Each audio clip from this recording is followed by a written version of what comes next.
Hi hello welcome to mixed talks.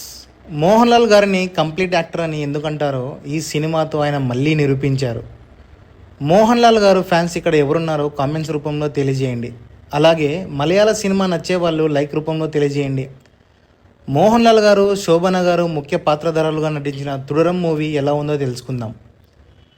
Thudarum movie రివ్యూలోకి వెళ్లే ముందు మా రివ్యూస్ మీకు నచ్చినట్లయితే లైక్ చేసి షేర్ చేసి మా ఛానల్ని సబ్స్క్రైబ్ చేయండి. ఒక మంచి కథతో ఒక మంచి సినిమా చూశాననే ఫీలింగ్ కలిగింది. ఇది ఒక క్రైమ్ థ్రిల్లర్ మూవీ. ఇది రియాలిటీకి దగ్గరగా ఉన్న సినిమా. ఒక మంచి మెసేజ్ ఓరియంటెడ్ సినిమా మరియు లాజికల్గా తీసిన సినిమా. సినిమాలో ఒకసారి భయపడ్డా, మీరు కూడా భయపడతారు. ఇక సినిమా కథలోకి వెళ్తే, Benz alias Shanmugam alias Mohan Lal గారు ఒక పాత అంబాసిడర్ కార్ను ట్యాక్సీగా తిప్పుతూ ఉంటారు.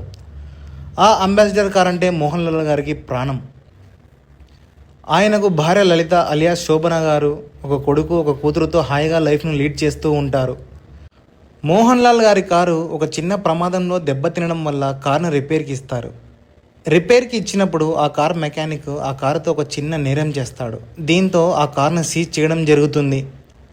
ఆ కార్ను విడిపించుకునే క్రమంలో ఇన్స్పెక్టర్ గారు, సబ్ ఇన్స్పెక్టర్ గారు మోహన్ లాల్ గారిని ఒక ఫ్యామిలీ ఫంక్షన్కు ఆ కార్లో తీసుకెళ్లడం జరుగుతుంది. ఆ క్రమంలో తనకు తెలియకుండానే ఎలాంటి సమస్యలలో పడతారు, తన ఫ్యామిలీ ఎలాంటి అన్యాయాన్ని ఎదుర్కొంటుంది, బెంజ్ గారు తనకు జరిగిన అన్యాయానికి ప్రతీకారం తీర్చుకుంటారా లేదా అనే కోణాలలో ఈ సినిమా ఉంటుంది. సినిమా హైలైట్స్ గురించి చెప్పాలంటే ఈ సినిమాలో ముఖ్యంగా ఒక మంచి కథ ఉంది. ఆ కథను నడిపిన విధానం కూడా బాగుంది. ఫస్ట్ హాఫ్ పాత్రల పరిచయం బాగుంటుంది. ఇంటర్వెల్ తర్వాత సినిమా తర్వాత గేర్ అందుకుంటుంది. ఎక్కడా కన్ఫ్యూజ్ కాకుండా డైరెక్టర్ గారు సినిమాలో నేరేట్ చేసిన విధానం బాగుంది. సినిమాలో కుక్కలతో ఉన్న కొన్ని సీన్లు లాజికల్గా చాలా బాగున్నాయి. సెకండ్ హాఫ్లో స్క్రీన్ ప్లే కాస్త స్లోగా ఉన్నా ఎక్కడా బోరు కొట్టదు. మోహన్ లాల్ గారి యాక్టింగ్ గురించి చెప్పనక్కర్లేదు. తన ముఖ కవలికలతోనే యాక్టింగ్ చేయించగలరు. ఒక మధ్యతరగతి వ్యక్తిగా సినిమాలో జీవించేశాడు.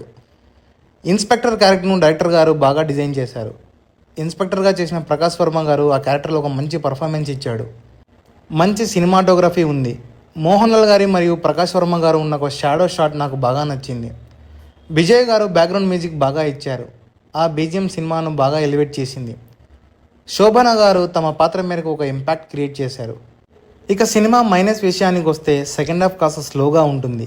కొన్ని ట్విస్ట్లను మనం ఊహించవచ్చు. కొన్ని సీన్లు ఎక్కడో చూసినట్టు అనిపిస్తుంది.